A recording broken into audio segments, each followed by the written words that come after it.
Friends, let's understand historically whose Crimea really is. Of course, the topic is not new, but question, whose Crimea and why is there a Crimean bridge so symbolic?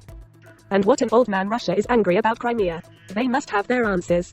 In a few minutes you will understand everything. So let's start. During the entire existence of Crimea, on it lived more than 100 peoples, different peoples. Crimea in its time even the Greeks colonized. It is worth remembering that Kherson in the Middle Ages it was called Chersonesus. It is also worth mentioning the Scythians, who the royal Scythians had their center there. We remember that the Khazars who controlled Kherson lived there.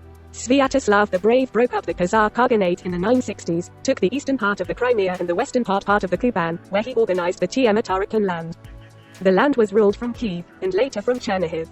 Tiermatarakan, it was essentially one of such domains is Chernihivska land, and what is interesting, what is there today passes the so-called Kerch Bridge. It was a strategic point from which our princes controlled trade with the Don. That's what he did, Sviatoslav the Brave. If we talk about Crimea as a territory, then until the end of the 15th century, the Principality of Fyodoro existed, which was the last remnant of the Roman Empire, which we used to call Byzantium. Fyodor's principality itself, territory of Crimea, was the last legitimate one representative of the Byzantine Empire. It was here that Byzantium ended its existence. Crimea has the specificity of the coastal and steppe zone, therefore existed here at the beginning of the 15th century Italian colonies. The Genoese colony that was very famous on the site of the Genoese fortress in Sudak. The Zander itself was a huge item, and precisely the Genoese controlled part of Crimea. By the way, this Italian fortress was given to St. George's Bank, is a worldwide bank which had no territory, but which under the ransom gave him these Crimean lands. Then the Crimean Khanate was formed, thanks to which the Crimean Tatars were formed here, which very different from other Tatars. The Crimean Khanate has been active there since the 15th century. At the same time, it controlled the coastal zone of Crimea, Turkey. Therefore, Turkey has also been around for a long time, controlled these lands until the end of the 18th century. Crimea was multi-ethnic and multi-confessional. One can recall Sir Hydarchny's campaign on Kaffa, where they fired a lot of people, many prisoners. And also simultaneously with this period in Kaffa there was a center of the bishopric. At the same time, there was one of the first in Crimea of Christian institutions, which had the name Gothic Metropolis, which also controlled the Crimean lands since early medieval times. Then at the end of the 18th century, Crimea, as the peninsula moves to Russian Empire. Russian Empire, it was conquered, and the first thing Russia did in Crimea, this is genocide.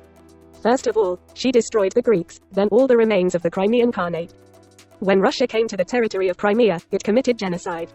It is very important to understand and remember that for the entire time of existence different peoples there, Khazars, Greeks, Scythians, Italians, Byzantines, there was no genocide there, but as soon as Russia entered, immediately ethnic genocide began.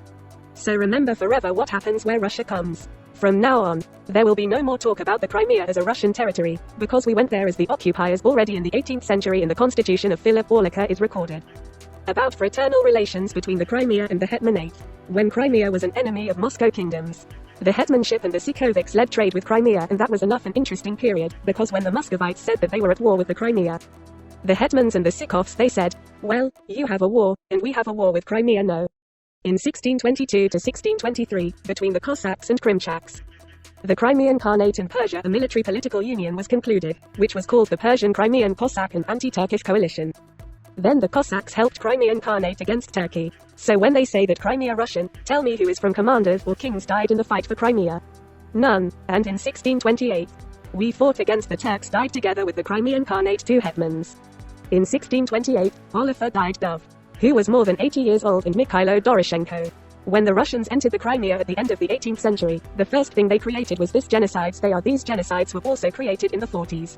Before World War II, during the Second World War, and of course when there was deportation Crimean Tatars.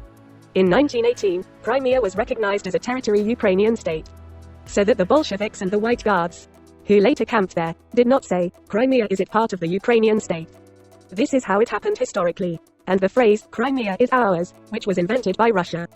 Is this just a political slogan that does not lead to anything, leads, in addition to the joy of, nearby, residents of Russia? And the only thing that connects the Crimea with Russia is that the Krimchaks burned Muscovy in the 16th century for the fact that Moscow did not pay a tribute, so Crimea is connected. 1000-year history with Ukraine.